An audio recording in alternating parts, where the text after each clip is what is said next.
Welcome everybody to Inside Asian Gaming's Trade Talk. My name is Ben Blaschke, joined today by a good friend of ours, the Director of Regulatory Affairs for the Agenda Group and former Executive Commissioner and CEO of the Victorian Commission for Gambling Regulation, Mr. Peter Cohen. Peter, how are you going? I'm good, thanks, Ben. Thanks for having me. No problem. I was speaking to you just off air a minute ago about never a dull moment in our industry. I mean, that's certainly true. We woke to the news last week that the New South Wales Independent Casino Commission has called for a second review into the Star Sydney. The Commissioner, Philip Crawford, mentioned that this was due to concerns that the regulator still has around whether the Star Sydney has achieved suitability or is on the right path through its remediation process. First question for you, Peter, is what was your reaction to that news? I don't think I was as surprised as many other people might have been, because the model that they put in place in New South Wales to cope with the problems that the Star has had has been difficult. It's a different model to that was done in Victoria, and it was obvious to me from the outset that they were going to have a problem at the other end of the process, being the end they're now at of how do you determine whether the Star is suitable to get their license back, because the primary problem is that they've not been running the casino. So they have been running the non-casino parts of that property, but they're not running the casino, which is the important part as far as the NICC is concerned. So how can the NICC know whether Star is suitable or not if they've not been running the casino? And how can Star convince the regulator that it's suitable for the same reason, because it's not been running the casino? So it was always a flawed model, but under the legislation in place in New South Wales, it was perhaps the only way they could achieve something other than cancelling the licence altogether. So it was always going to be a problematic outcome. And I think my interpretation of what has happened is that Phil Crawford and the NICC have come to the view that they want to resolve this. It's time to resolve it, but they need additional information because they've got this hole in their data, the hole in their information, caused entirely by the fact that they've got a manager running the casino who's not part of Star, and conversely, Star has been unable to convince the regulator of what it's achieved because it's not operating the casino.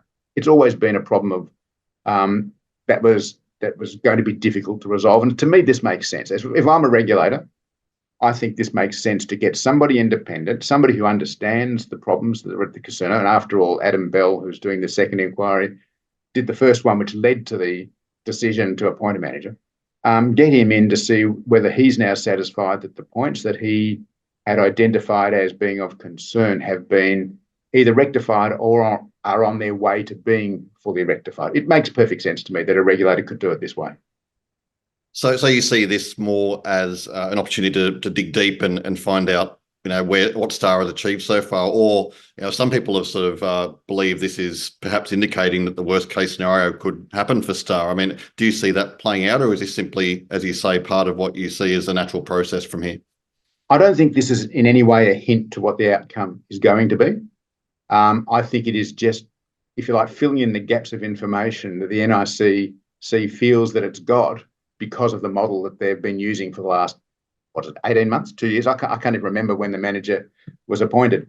I think it's whether they're going to result in the worst case scenario for Star or not. I don't think the Bell inquiry changes the outcome. I think the outcome was always going to be made based on the information of where the Star is at. I think what Adam Bell is doing with his second inquiry is giving the information to the NICC that they need to make that decision. I don't think it actually improves or makes worse Star's situation. It just gives the NICC the information they need. If you like, it puts some armour coating on their decision making because they've got confirmation. That is, the NICC has confirmation from Adam Bell of what they're probably already thinking. So based on that, Peter, do you see, Philip Crawford made some comments in announcing the second review that he had concerns over whether Star had made sufficient progress around their remediation efforts. Do you therefore look at those comments as somewhat concerning for Star? I think they are concerning for Star. They're not really dissimilar, though, to what the special manager said about Crown Melbourne in his final report, in the public version of the final report. We don't know what's in the private one, where he did talk about some problems to do with Crown's. I can't remember what it was now, but he did identify a specific issue of concern, and it's not dissimilar to that. I think there are a couple of things in Phil Crawford's statement or media statement that came out with the announcement that give us a hint to where he might have those concerns. Whatever's in the Internal Control Manual, chapters 3, 11 and 12, clearly is something that he wants Adam Bell to look at. Now, we could venture a guess. I suspect one of them is about compliance. Another one might be about, well, who knows? I mean, they're the areas. If you look at it from the other side, Robbie Cook from Star has said they've got a 640-point remediation plan. You'd like to think that covers everything, but maybe it didn't fully cover whatever ICM 3, 11 and 12 are about, But, I'm guessing compliance with the regulator, responsible gambling, who knows? I mean, anti-money laundering. I mean, the ICM has all sorts of controls in there, and it could be any one of those things. But there's another part to the statement made by Phil Crawford or from the NICC, which I also find fascinating, and that is he specifically mentions the financial position of Star. And we know that Star has had to raise revenue. We also know they're still waiting on a final determination from AUSTRAC and the federal court as to what the fine is going to be for their alleged anti-money laundering practices. And we still know that we know from Star that it costs a lot to run a remediation program. So there is also perhaps a hint there that the financial strength of the company is of concern to Phil Crawford. And if you're looking at suitability of a licensee, there are various tests for suitability. It includes integrity of the individuals involved, but it also includes the financial strength of the company. They've got to have adequate financial resources to be able to run the business. It's a bit of a leap, but don't forget also that the NICC happens to be the landlord of that property as well. So they would be wanting to be sure that there's enough money there in the company to continue to maintain the property to a suitable standard so that they've got enough for a CapEx expenditure to keep the property going as a world-class casino. And that's not just as a regulator, but also as a landlord. So I think NICC is sufficiently concerned about the financial strength of the company to have actually made that point in that media statement. Is there a little chicken and egg there, Peter, in that one of the reasons, not the sole reason, one of the reasons Star is struggling financially is because of some of the regulatory reforms that have been put in place. So I guess that's a bit of a contrast there. It is. I think chicken and eggs is a good one to say. Don't forget there's a government involved in this as well. It's the government that imposes taxes, that imposes responsible gambling measures, which the Star has to comply with, but the NICC then has to ensure compliance. But financial strength is still an issue. However you get to that point, whether it's because of remediation, whether it's to do with reductions in revenue because of harm minimisation measures or reductions in revenue because there's fewer international junket players coming into the business. Either way, the NICC has a legislative obligation to ensure that the licensee is financially sound. Peter, Star said in response to this announcement that its remediation program was crafted with input from the special manager, tasked with obviously overseeing the company, and has been approved by the Queensland Attorney General. I think the general feeling is that Star was caught somewhat off guard by this announcement. Is Star justified in that approach? Yeah, I can understand how Star feels the way that they do, but I don't think they should fear the second inquiry. I think they might have jumped to a conclusion that the second inquiry is some form of admonition for the way they've behaved in the last 18 months. And as I said at the outset of this interview, I think it's more about the NICC getting the information they need because of that problem that the Star's not running the casino, and therefore there's this difficulty of actually knowing what the manager has done, what Star has done, what Star could have done, given that they're not running the casino. I suspect it's a similar problem. There's another problem that both Victoria and New South Wales are facing at the moment, and that is if, in the case of Crown, Melbourne, they get their licence back unencumbered, and in the case of Star, they get their licence back unencumbered, can they be trusted going on into the future without either a special manager in Victoria or some form of monitor or other manager in New South Wales? And I think that's part of what this process is about. So I don't think Star should fear the second inquiry, but I think I could understand why they might have been surprised by it. I think we were all probably surprised by it until I thought it through and realised that actually it's a very logical step, given the problems that the legislation imposes on everyone in this process. Mm. One of the criticisms of Phil Crawford in the past week by certain areas has been that he was previously the chair of ILGA as well, the former casino regulator in New South Wales, and was therefore at the helm when Star was said to be undertaking some of these practices that they're currently being hit for. Is that criticism of Mr. Crawford warranted? I think the only people that really know are the people on the inside. I know this as a regulator that there are a lot of pieces of information that the regulator holds that they can't talk about or they know about. Now, I know that Phil Crawford has said he was, I'm not sure of the exact words, but he was misled by Star. If he's got the evidence to show that and he can show the government that, then that would help his case. I know from my own experience, there's a lot of pressure to say the regulators got things wrong at the drop of a hat. And I've been on the other side of that. So I've been, scarred, if you like. I've got the battle scars to prove how difficult it is. So I think from Phil Crawford's point of view, we need to be conscious of the fact that even if they did make mistakes, he also has the greatest knowledge of what's been going on at Star. So it's a fine line over when do you have knowledge, when did you use it, should you have done more. It's a very difficult set of circumstances in the situation, and it's only people on the inside that really understand exactly what he's been through, what he could have done, what he should have done, or whether he did the best that anybody could have done. You may have already answered this somewhat too, Peter, but is it telling at all that there's a second inquiry being called into Star, but not into Crown, who also run a casino in Sydney? My suspicion with, well, the difference I think might be because of the structural difference in the legislative process. The fact that they've got that manager appointed in New South Wales at Star is a different model to what Crown has been going through. And I think, therefore, that Crown is easier for the NICC to deal with. Crown also has the Crown Melbourne decision, I'll call it pending. We know that the regulator in Victoria has to make a decision by mid-April, so they've got about 6 weeks to go, and it could come out earlier. But after that decision is made, then the New South Wales regulator can consider what to do with Crown Sydney. I'm getting them terribly confused.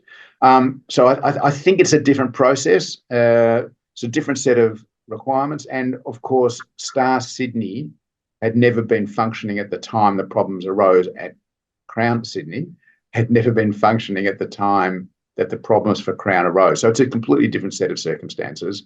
And I can understand why the model requires this second inquiry by Adam Bill for Star, but you don't need it for Crown Sydney. Absolutely. Well, let's look at the worst case scenario for Star, Peter, which would be loss of casino license. What would happen in that scenario? Where would the government and the regulator go from there?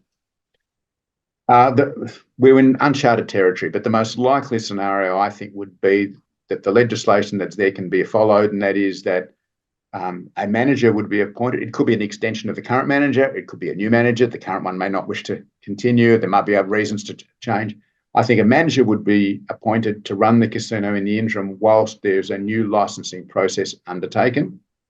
I think a new licensing process might take about 2 years to do, because it would probably take a minimum of 6 months at the government and regulator end to get the expression of interest documentation prepared, probably about 12 months to assess any applicants, and then probably another 6 months to negotiate final contracts and agreements and so on. So you're probably talking about a 2-year process for there to be a new license. What I don't expect to happen is for Star to close. I expect it to continue to run, and that's sometimes misunderstood by people in the public who assume that if someone loses their license, that the business will shut. I can't see that happening at Star. There are too many jobs involved. There's tax revenue for government involved. There's the entertainment that it provides to people. You could continue to run the business without a casino in it, but it might not be particularly profitable, and therefore, if you're not going to run a casino, maybe Star then closes the Lyric Theatre and the accommodation and everything else, and it's hard to see that the state would want that to happen. So I think the whole business continued. And then there'd probably be a 2-year licensing process, and it's quite possible that Star by then might have done whatever was necessary to satisfy the regulator that it is still actually the best potential licensee of that property. So they might get it back. They might not want it back, but they might be able to get it back in that process. I don't think. What would it mean for shareholders too, Peter? I mean, obviously there are, I guess when we're talking about what's going on here, often they're sort of forgotten about their stake in all of this. Is it a full write-off for them, or is there any positive prospects for shareholders? Look, I don't really know. The one thing I'd be aware of is that the regulators the job of the regulator is not to concern itself with the value of the shares for the shareholder. They care that the business is profitable so it can reinvest and do the capital expenditure necessary to make it a good property, and that it makes sure it pays out its prizes and pays its taxes. But regulators actually don't care whether shareholders make money or not. That's not the job of the regulator. So I'm not sure what will happen to the shareholders. The Star still would have its Queensland properties, the two properties in Queensland, and we might talk about that in a moment, about what a decision in New South Wales to cancel a licence might mean for New South Wales to Queensland. But they are separate decisions and separate opportunities for the company to earn revenue. Star Sydney being closed, or rather Star losing that licence, might put a dent in the profits, but it's not something I think that the NICC is going to think about too much. Just as a side to that, Peter, because it's an interesting, if we look sideways to Crown Sydney, we know that recently they closed one of their two gaming areas, and then the one that is stayed open has shortened its operating hours, so not even open 24/7 anymore. I guess that's a similar viewpoint from the regulator, is that that's not really their concern. I think that's correct. I think they would like it to do well, because Sydney as a city does better when there's more life around it. But that's not really the regulator's responsibility. They just want to make sure that the games are fair, that they're delivered responsibly, that the taxes are paid, and that the capital investment necessary to maintain a good property are done. The NICC, I should stress, is not the landlord for Crown Sydney. It's a different authority. So it's got a slightly different relationship, but it would still, I think, prefer to see Crown Sydney doing well, because they'd be satisfied that there'd be the appropriate capital expenditure to ensure the property maintains its premium quality. All right, let's talk about Star in Queensland, Peter. Obviously, Star has two casinos, two resorts up in Queensland, the Star Gold Coast, also Treasury Brisbane, but that's soon to be swallowed up by the $3.6 billion Queens Wharf Brisbane development. Now, that development is hugely important for the state of Queensland. We know it takes up quite a chunk of the cityscape itself, and very substantial overall. Does that place the Queensland government in particular in an awkward position, particularly should the Star Sydney be found unsuitable moving forward? It could, but it's also fair to say that each state regulator makes a decision based on the merits of the case as they see it. And decisions that might be made in one state may not be replicated in another on the same set of facts. So without naming people, I know there are people that are working as licensed, or there were people working in licensed industries in states outside Victoria who were not approved in Victoria. So that's not to say that they did anything wrong. It's just saying that the barrier, the hurdle might be a different height. So the Queensland regulator's hurdle might be a different height to New South Wales. The reasons why New South Wales might take the licence away from Star might not be relevant to Queensland. And a good example of that is that a lot of the problems that we know that occurred in Star Sydney property related to junket play, that's virtually been non-existent in Queensland for many years. It's actually one of the reasons they built Queen's Wharf, or the Queensland government wanted to go down that path, was to try and attract more international business at a time when people thought junkets was a good model. So the facts are different, and when you've got different facts, you can make a different decision. As I said earlier on, too, even on the same set of facts, you can make a different decision. So there's wriggle room, if you like, for the regulator in Queensland, who could be satisfied that the licensee in Queensland remains suitable even if they lost their licence in New South Wales. But equally, they could also come to a view that perhaps on the evidence that's been available to them about Star in Sydney, perhaps they can no longer be satisfied that Star in Queensland is suitable to continue to operate. And from your own regulatory experience, Peter, I mean, how do you think the Queensland regulator and government would be looking at this situation in New South Wales at the moment with that second review having been announced? I suspect there are different opinions in the Queensland government at the moment. On the one hand, they would be thinking, gee, if the Sydney casino actually closes, which it won't, but if they thought that it would close, that might bring more business to the new Queen's Wharf Brisbane one. On the other hand, if it closes, it does raise the question about whether they're suitable to hold the licence in Queensland. So I could see that they might be a little confused in their mind about what will happen. I suspect on balance, they would prefer if Star did not lose its licence in Sydney because it would make it easier to justify them continuing to operate the Queen's Wharf Brisbane or Treasury Casino in the shorter term, but the Queen's Wharf Brisbane property when it opens later this year. So I think on balance, they would rather Star not lose its licence. And I have to say, I think Star losing its licence is probably the least likely outcome of this final stage in the New South Wales process. Well, look, that was going to be my last curly question for you, Peter, was if you had to pick which way it was going to fall. But I'll ask you, I'm happy to answer that. I think there are actually 4 different potential outcomes. There could be a fifth I haven't thought of, but I can see 4 potential outcomes. One of them is that they lose their licence. The other one is that they get their licence back unencumbered. Right? I reckon there's a 10% chance of either of those occurring. In the middle, you've got 2 different options that I can still see available. One is an extension of the manager as it currently stands to give them more time to rectify whatever it is that Adam Bell comes back to the NICC and says they still have to do this, this, and this, but they're on the way, right? So I'd say reappoint the manager for a further 12 months. By then, they should be fine. That's about a 40% chance. The other 40% chance is they get their licence back, but there's something like the special manager that was appointed to Crown Melbourne, appointed to oversee them for a further 12 months or 2 years. Now, Victoria did it by legislation, but you don't really need legislation to do that. It could be imposed as a condition of the licence if the NICC wanted to do that. So I reckon it's a 40% chance of the current manager being extended for, say, 6 months or 12 months, a 40% chance of them getting their licence back, but with the oversight of a monitor, special manager, whatever title you want to have. And then the outliers is 10% chance of losing their licence, 10% chance of getting it back in full. And any thoughts on what's happening with Crown, Peter? Obviously, you said the decision is pretty imminent now. Any thoughts on what you think will happen there?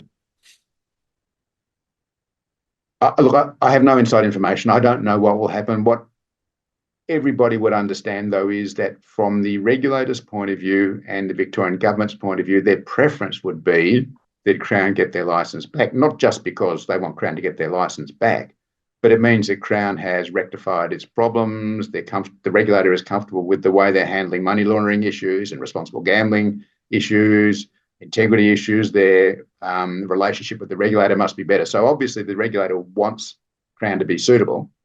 It's also a decision that's easier than the alternative, which would be losing their licence and having to go through a licensing process, which will take 2 years. You don't know what the outcome of that's going to be. So it would be easier for both the government and the regulator to, not easier, it would be preferred by the government and the regulator for Crown to get their licence back, but they have to be satisfied that they're suitable to get their licence back. And that essentially is dependent on what the special manager put in that final report to the government and their regulator that it's private. We haven't seen it. We know what he said in his public report. There was a hint there of an area of concern, but we don't know what the final report says. And I don't know. I haven't seen criticisms of Crown that are concerning to me, so I suspect they will get their licence back, but it's all in the hands of the regulator. Well, as I said, Peter, never a dull moment in this industry, and plenty to look forward to. Thanks for chatting to us, Peter. And I know that you're speaking at Regulating the Game Sydney conference in a few weeks' time. So Yes, I look forward to seeing you there. I'll see you then, Ben. Thanks, Peter. You're welcome.